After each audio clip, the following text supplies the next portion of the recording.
O ngayon, kung ako itatanungin ninyo mga kababayan kung ano yung analysis ko, tingin ko po ang lahat ng ito is scripted. Parte ito ng drama nila para i-pressure yung Congress na itigil yung investigasyon sa confidential funds ni Inday at sa kagatungan po ang damdamin, ang emosyon ng mga mamamayan, mga supporters nila para sumugod na rin sa Congress. Alam na ninyo ang agenda. Di ba? Hindi man nila tinatago yung agenda. Hindi lang si Speaker yung target nila, kundi ultimately yung Palasyo Malacanang.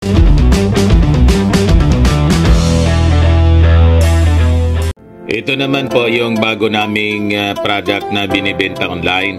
iGlow Serum Whitening po siya. Tingnan ninyo yung epekto sa aking anak na architect before and now. Yung mga inquiries po ninyo, dumiretso na lang kayo sa kanyang Facebook account, Riz Maravillas.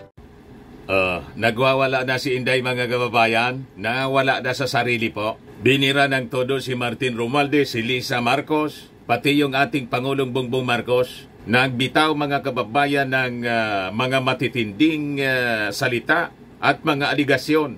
Una na, kagabi mga kababayan, sa kanyang virtual press con, inakusa ni Inday si Martin na gusto daw siyang ipapatay. O ngayon, early in the morning mga kababayan ngayon, biglang nag-live sa social media itong si Inday at nagpaulan ng masasamang salita.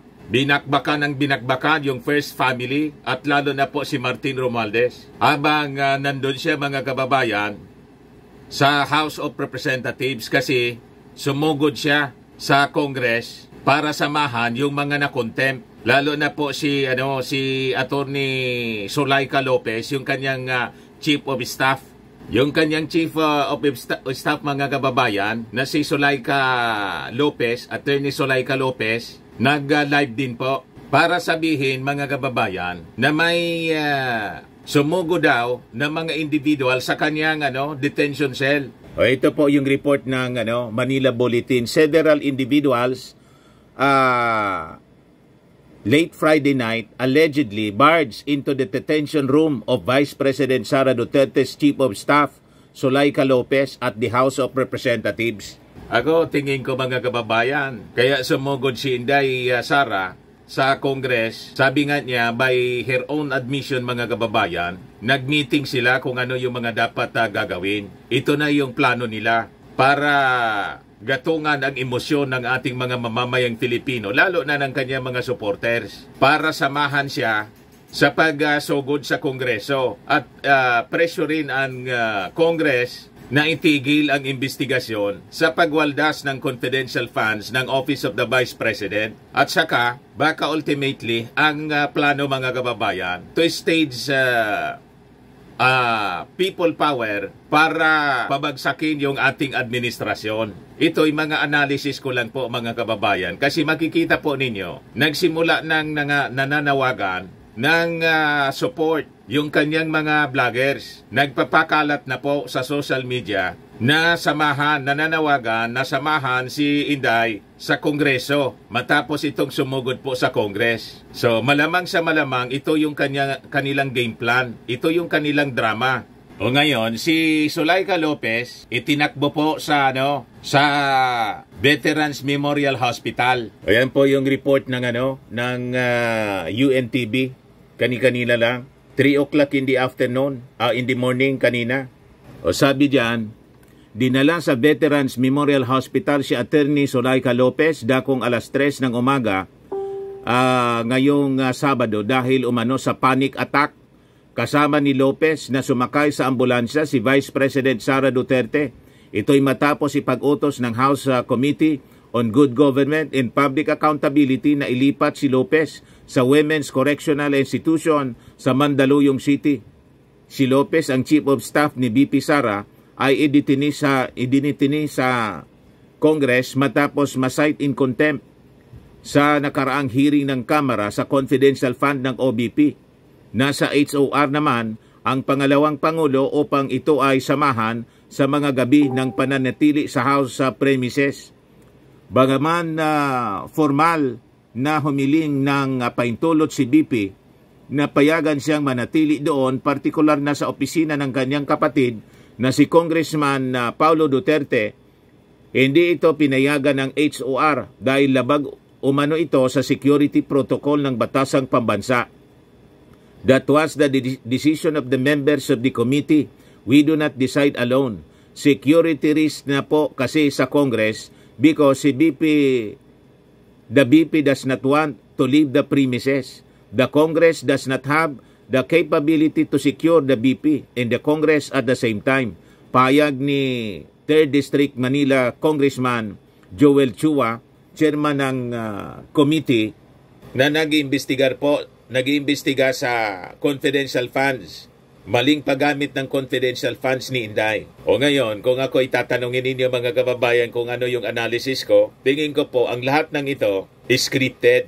Parte ito ng drama nila para i-pressure yung Congress na itigil yung investigasyon sa confidential funds ni Inday at sa kagatungan po ang damdamin, ang emosyon ng mga mamamayan, mga supporters nila para sumugod na rin sa Congress. Alam na ninyo ang agenda. Di ba? Hindi man nila tinatago yung agenda. Hindi lang si Speaker yung target nila, kundi ultimately yung Palasyo Malacanang. Kasi nga po, hindi na sila maka-ipon ng mga tao at natigil na po yung maisog rally. Kasi natigil na po yung Pogo at nakakulong na po si Pacquiao. So gumagawa sila ng senaryo mga kababayan para mangyari ang panibagong people power.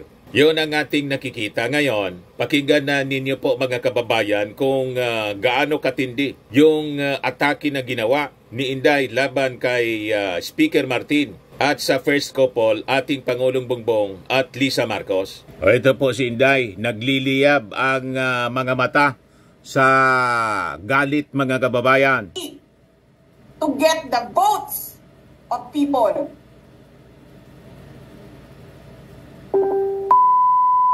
Nagmura ninyong lahat. Martin Romualdez, Lisa Marcos, Bongbong Marcos. Matindi po.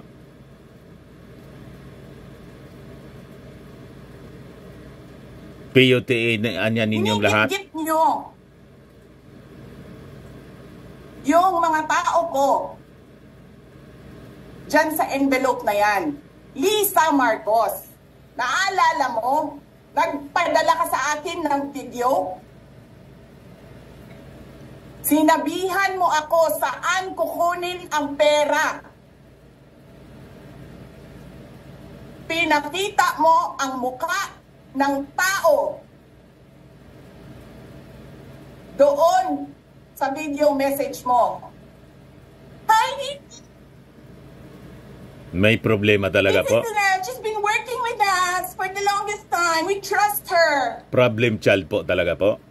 You sent me written instructions. Kitang-kita sa pagmumuka. About money. At mga action niya po. Millions of unstable. money. Anong nakalagay doon sa envelope? DepEd. Anong ginawa ko? Binigay ko sa DepEd.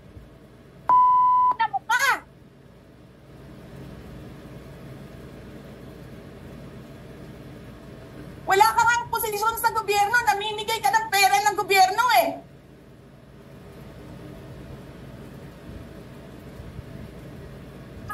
Kasi ba, yung tangal na kasama ko sa office of the Vice President, sasabihin nyo sa mga tao, nakaw yan, confidential funds yan. Niwala nga kayo isang proof na confidential funds yan. Naniwala lang kayo sa isang babae na ang pangalan ay Gloria Mercado na nagsabi confidential funds yan, na hindi nyo nga nilabas na wala pang confidential funds, meron ng white envelope.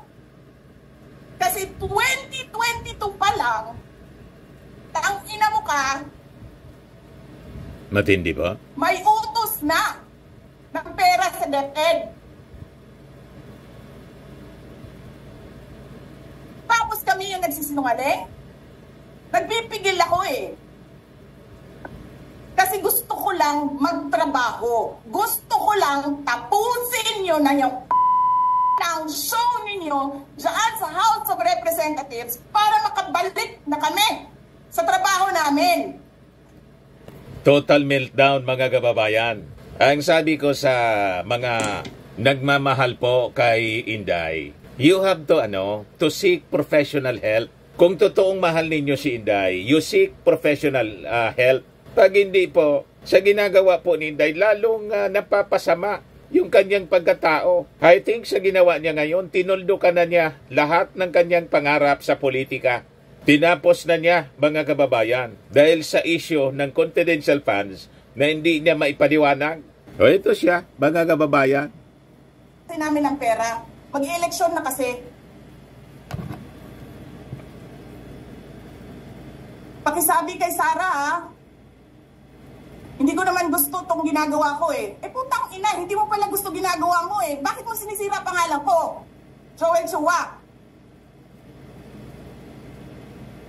Pati si Joel Chua, si Congressman, pinagmumura. Ganyan. Ganyan ang bansa.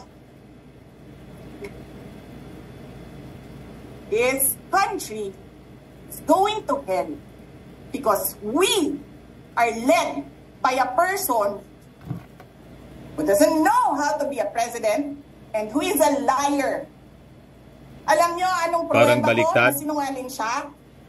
Tinanong ko, dalawang businessman. Matagal na sa negosyo ng bigas.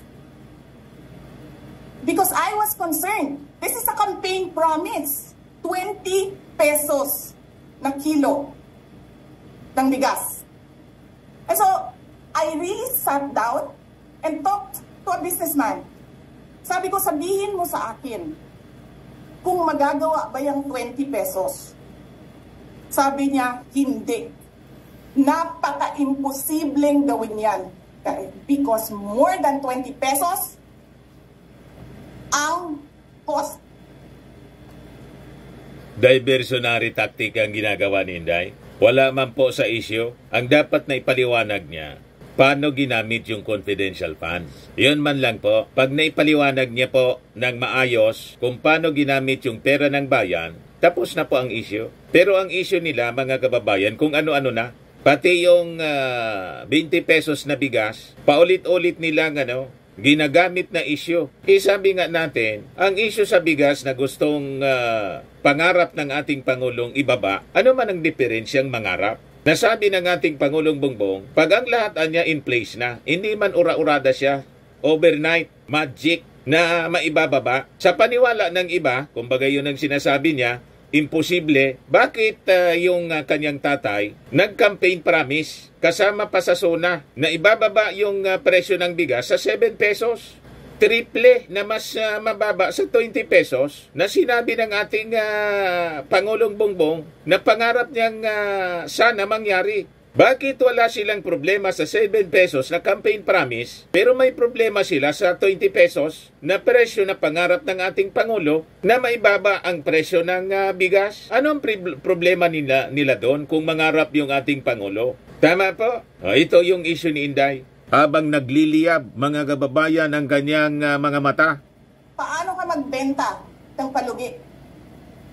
So tinanong ko, nagsinungaling ba siya nung sinabi niya?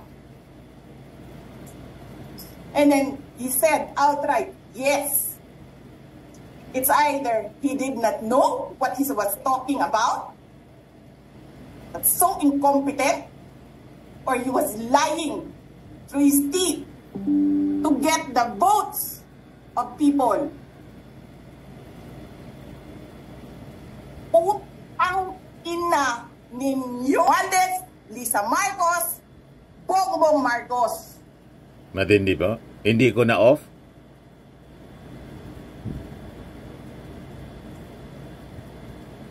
Either hinigit nyo yung mga tao ko dyan sa envelope na yan. Lisa Marcos, naalala mo? Nagpadala ka sa akin ng video? Sinabihan mo ako saan kukunin ang pera. Pinakita mo ang muka ng tao doon sa video message mo.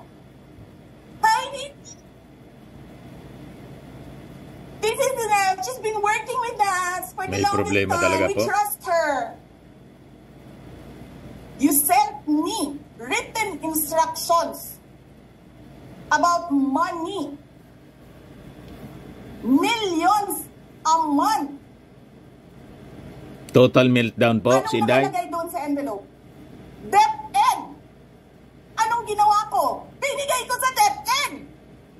Utak na mukha.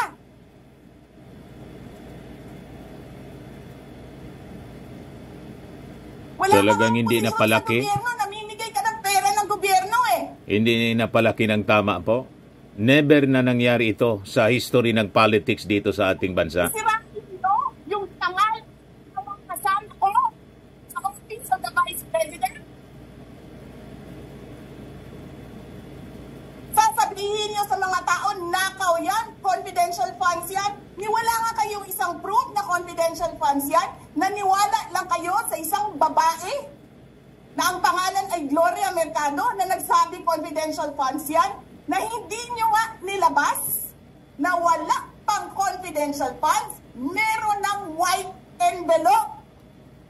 More sana na nag-appear siya sa Congress. Nandiyan na siya sa Congress. At inimbita siya uli, mga kababayan, para magpaliwanag. Pero sabi niya, hindi siya magpapaliwanag dyan. Pero mag-stay daw siya sa Congress hanggang bagong taon. Dadali na daw niya yung labadan niya sa Kongreso. Tama baga mga kababayan ang ganyang pag-iisip? Kung totoo yung kanyang mga sinasabi, dapat kumprontahin niya in Congress. Sa tamang binyo po, itong si Yusek Mercado na tumanggap ng envelope po na may laman na 50,000 pesos pero hindi man niya ginastos. Kasi sa tingin ni Mercado, bribe mga kababayan sa kanya yon. Dinonate na lang niya po. Ito ang kinagagalit mga kababayan ni Inday. Kasi 2022 pa lang, tangina mo ka, Nagpaulan ng pagmumura po? may utos na ng Tindi? pera sa DepEd. Tapos kami yung nagsisinungaling? Nagpipigil ako eh. Nagpipigil pa siya niyan. Gusto ko lang magtrabaho. Gusto ko lang tapusin nyo na yung puting pinang-show sa House of Representatives para makabalik na kami sa trabaho namin.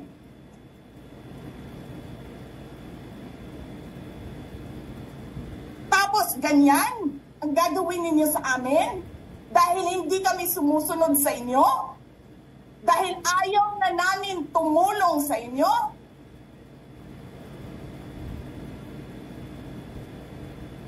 Ganito gagawin ninyo?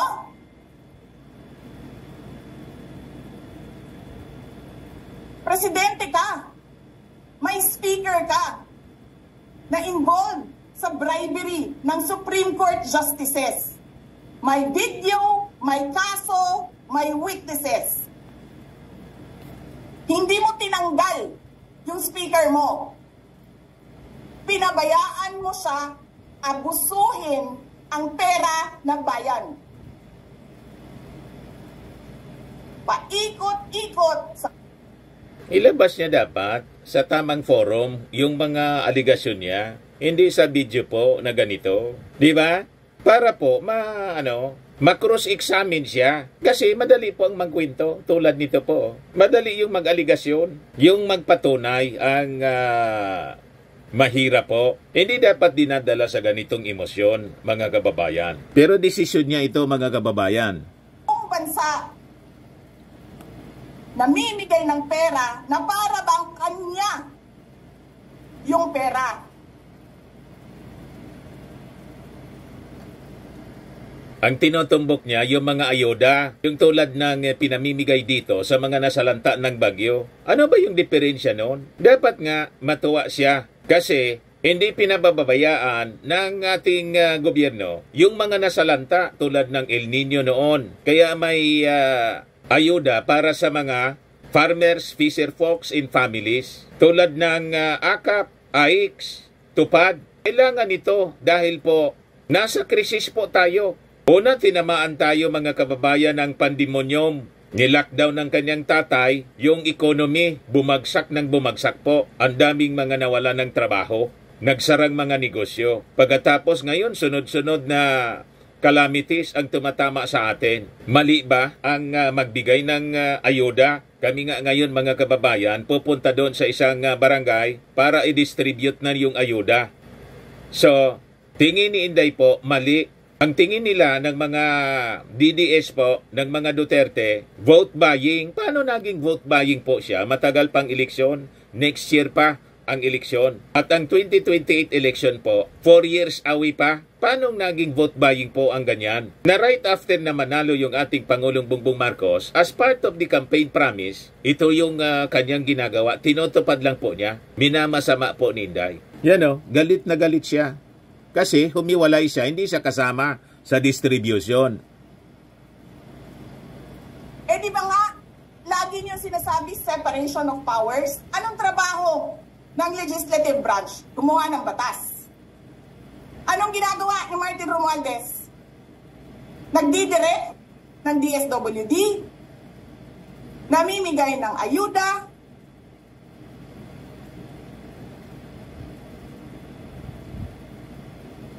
nagsasabi kung anong bibigay, anong ibibigay, anong gagawin, sino ba ang presidente dito? Ano ang problema niya doon?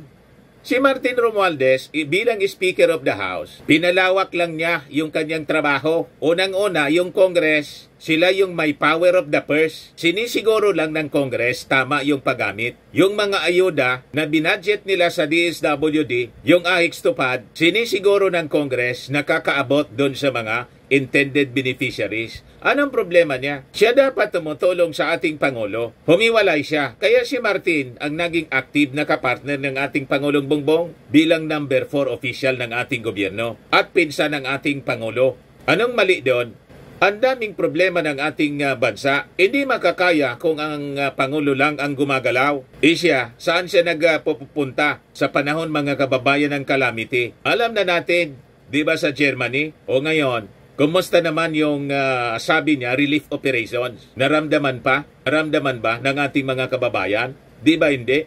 Kasi mas ginugugol niya yung panahon sa kung ano-anong mga hindi man importanteng bagay tulad ng 89th anniversary ng Office of the Vice President. Mas inuna pa nga niya yun kaysa ipaliwanag kung paano niya ginastos yung confidential funds sa Congress. Tapos ngayon, bigla niyang sinugod yung Kongreso at gusto niyang magdala ng labada, ayaw nang umalis. Inang iniimbita siya, hindi siya pumupunta. Nang hindi siya inimbita tulad ng Quadcom, hindi man siya party doon, pumunta. Ano ba talaga ang nangyayari sa kanya? Bakit ganyan ang kanyang pag-ugali? Yan po, mga kababayan. Nagpuputok ang butsi ni Inday.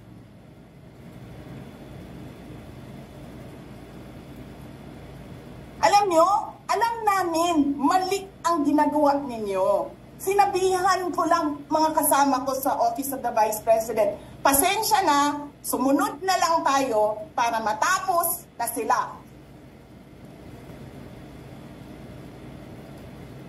Anong sumunod? Hindi man kayo po sumusunod. Kayo yung iniimbita tapos ayaw ninyong mag-attend. Formal yung invitation. Hindi man maipiliwanag ng mga tao mo yung paggastos ng confidential funds. Ang itinuturo po, 2 tao ang may alam. Yun ang sinabi ng tinanggal po ninyo na spokesman, si Powa, si Michael Powa. Yung may mga alam na dapat sana yun ang nagpapaliwanag. Ayon, na-contempt po.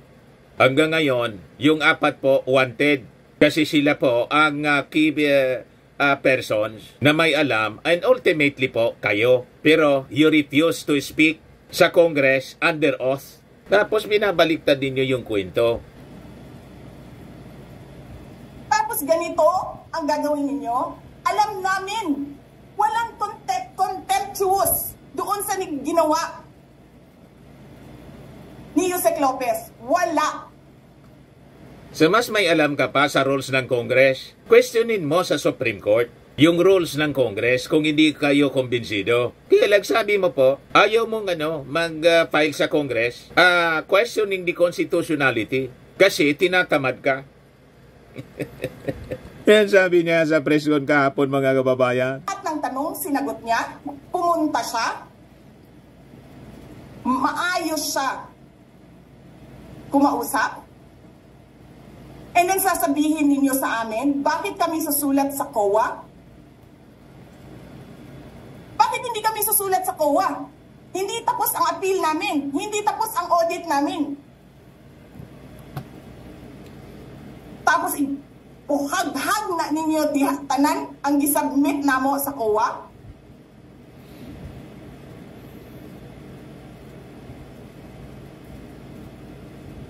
Tama ba yun? Sa Congress mo dapat yan sinasabi. Video of Chairman Gamaliel Cordoba. Sinasabi niya, mali ang ginawa niya. Tama ba yun? Ikaw ba ang auditor? Ikaw ang appeals. Wala pa kaming audit? Sasabihin mo na mali kami?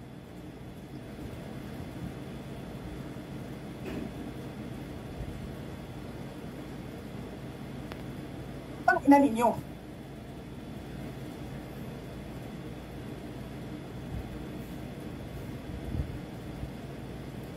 Hindi pa kayo nakakita ng kalaban na tulad ko. Nagbanta na po? Nagpigil ako na nagpigil. Kasi masama sa bayan. Hindi maganda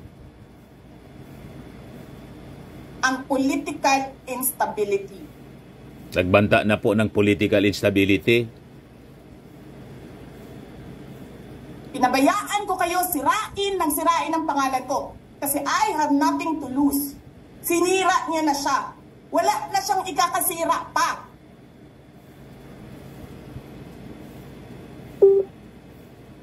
Tapos ganito ang gagawin niyo.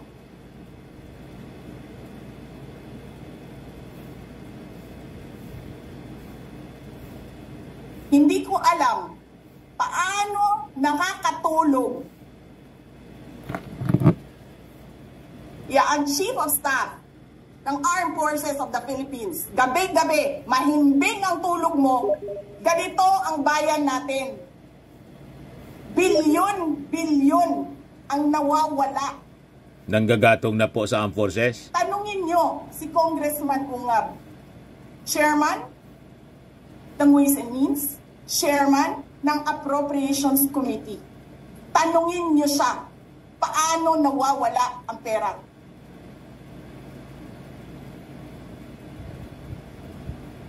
Paano nyo ginodel ang pera ng Department of Education? Martin Romualdez. Inattach nyo ang projects na hindi man lang dumaan sa paaralan, sa SDS, sa region, even sa central office. Basta na lang listahan ng mga congressman. 19 billion. Tapos, nung 1 billion na lang ang naiwan sa DepEd, anong ginawa nyo? Kinuha nyo ang 5 billion sa repairs, nilipat nyo para mukhang lumaki ang pera.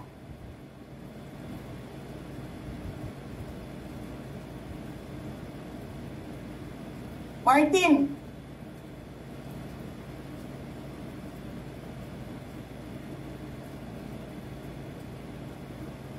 nangangampanya tayo.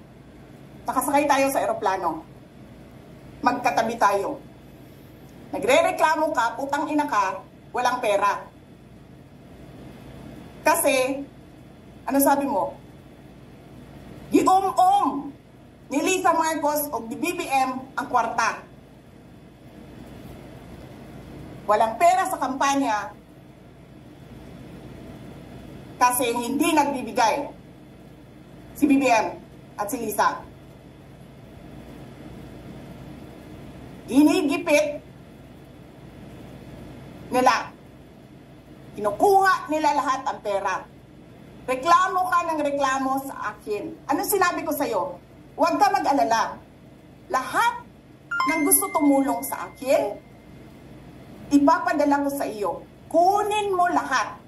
Nagreklamo ka kay Medi Poblador kasi tumatanggap ng pera. Ano sabi ko sa'yo? Kausapin mo si Medi, kunin mo lahat ng pera. Lahat ng makuha mo na gustong tumulong sa akin, kunin mo. Gastusin mo. Ano sabi ko sa'yo? Pasensya ka na. Wala ka ng pera. Ano sabi mo sa akin? Sabi mo sa akin, okay lang. Pag nanalo kayo, babawiin ko lahat yan. Hindi ko naman alam, ang buong akala ko, babawiin mo sa negosyo mo. Legitimate businessman ka naman eh. Mina, pagsira sa kalikasan, legitimate na pagsira sa kalikasan, negosyo mo. Media, negosyo mo. Ano pa bang mga negosyo ni Martin Romualdez? Sulat niyo yan lahat. Akala ko magninegosyo ka lang. Kasi businessman ka naman. Hindi ko naman alam, binubulsa mo. Ibubulsa mo, kakamkamin mo, ang legal na pera at illegal na pera. Tanggap ka sa illegal, tanggap ka sa pogo. Binaliktad po? Pinaalis nyo lahat ng kompetisyon ninyo, naiiwan ang pogo mo. Tanggap ka, pogo. May nagsasabi pa, tumatanggap ka sa smuggling, sa droga. Parang yung lumabas sa Quadcom investigation, mga kababayan, sa issue ng droga na ibinato ni Trillanes sa kanyang tatay. Ito ngayon yung binabato ni Inday. Ang inaakusa na si Martin. Pati sa pogo. Matindi po. Tapos kuha ka dito sa National Treasury. Akin ito, akin ito. Babawiin ko lahat.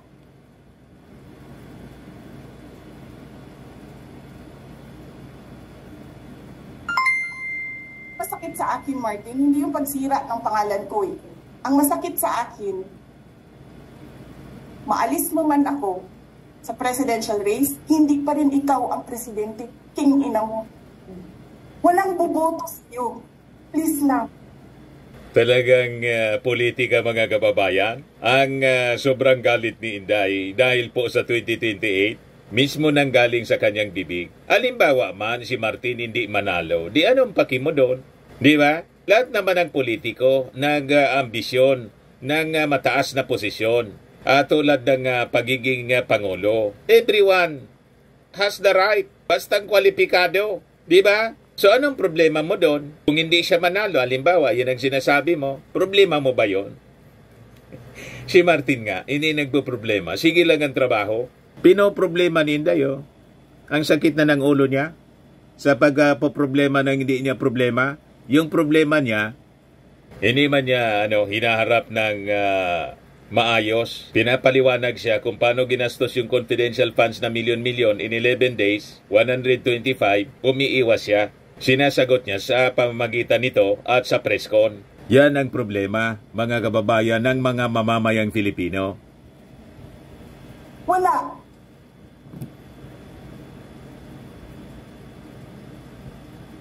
Hindi ka nga dumadaan ng contest eh. Kasi wala kang kalaban sa Tacloban. Kasi binibili mo, pinapakidnap mo, hinaharas mo, ang mga kalaban mo. Hindi ka dumaan ng contest. Ang alam... Wala bang ganyan tayong nabalitaan po na may pinakidnap si Martin Romualdez para hindi na lumaban sa wala siyang kalaban sa Pag-congressman ng Leyte po, may nabalitaan kayo sa mainstream media? Di ba wala? At halimbawa man wala nang gustong lumaban tulad dito noon. Yung mga politiko, wala nang gustong lumaban. That is normal in politics. Kasi, unang-una, kung talagang napakalakas, hindi man mananalo yung gustong mag-contest, hindi na lang lalaban. That's normal. Parang doon sa kanila sa Davao, pare-parehas. So anong problema ni Inday? Kung walang lumaban. Pero yung kidnapping po, parang kwento ni Maharlika lang.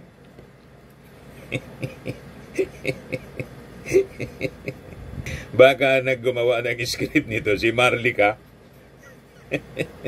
Ituloy natin yung pag-usok ni Inday. Lang, kasi mayaman ka, bibilhin ko lahat ng tao ng pera. Eh, pobre man mong tanan, kwarta na may inyo.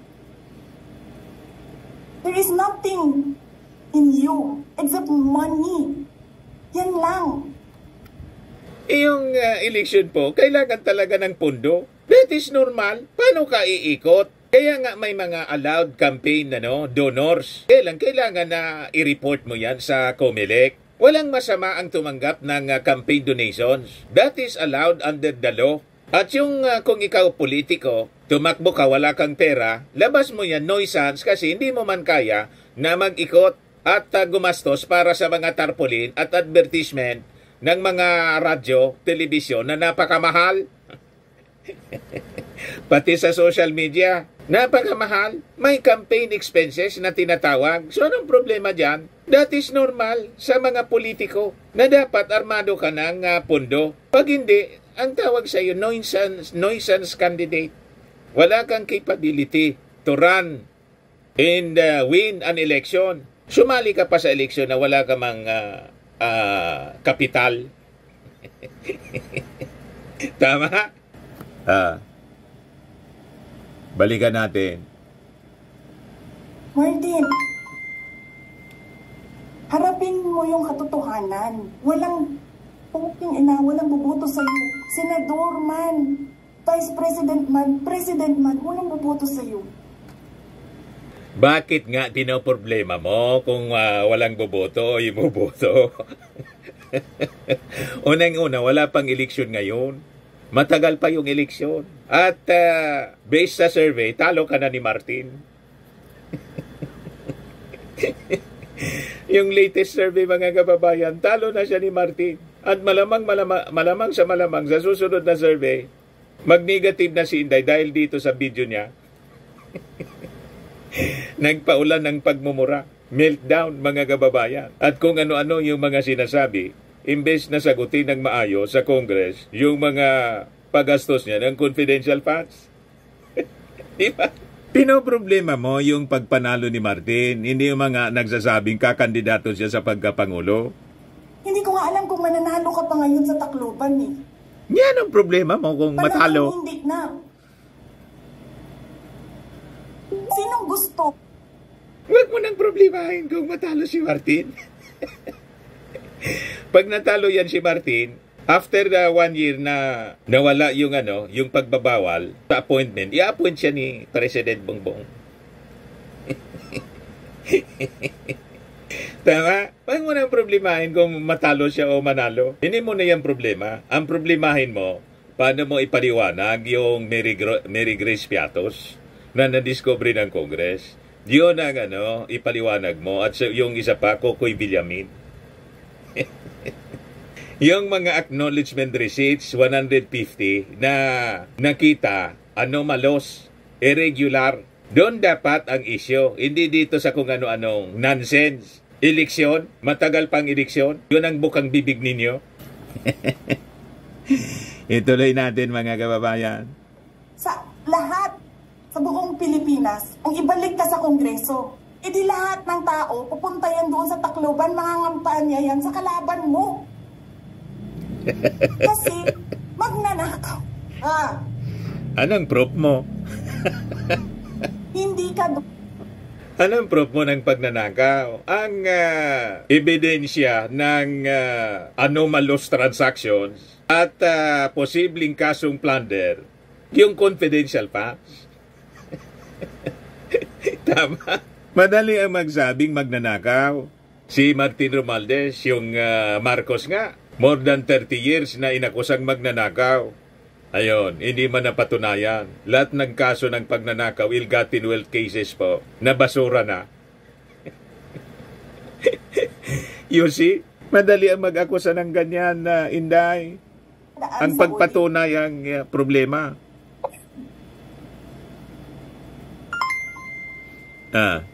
Sige pa. Milyon-milyon, buwan-buwan, certification lang ng congressman. 1 million, 2 million, pirma lang. Alam nyo, bakit alam ko? Kasi may MA din ako. May MA ako sa DepEd, may MA ako sa OVP. Pero sa amin, sa akin, nire-require ako ng resibo ng COA. Pero alam ko, certification lang ang kailangan. Pero nagko-comply ako. Bigay nyo lahat ng resibo. Pero ikaw, pirma mo lang, hindi mo nga ata pirma yan. Pirma lang ng staff mo yan.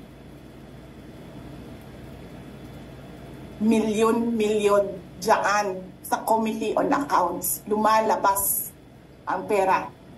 Pirma nyo lang. Walang nag-audit sa inyo. Sino ang nag-audit ng confidential funds ng Office of the President? Wala.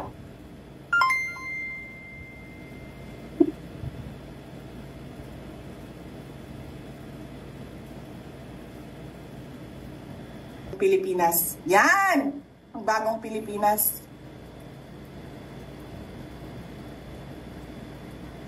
Milyon-milyon dyan sa Committee on Accounts. Lumalabas ang pera. Pirma nyo lang. Walang nag-audit sa inyo. Sino ang nag-audit sa United States of America? Milyon-milyon dyan sa Committee on Accounts. Lumalabas ang pera. Pirma nyo lang. Walang nag-audit sa inyo. Sino ang nag-audit ng confidential funds ng Office of the President? Wala.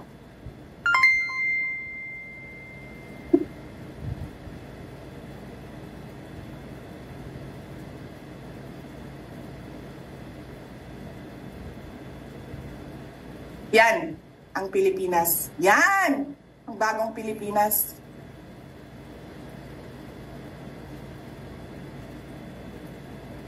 Kriminal ang speaker.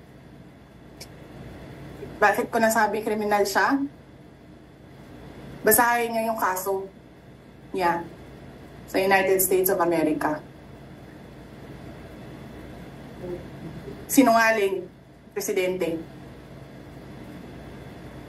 Baligtad yata mga kababayan.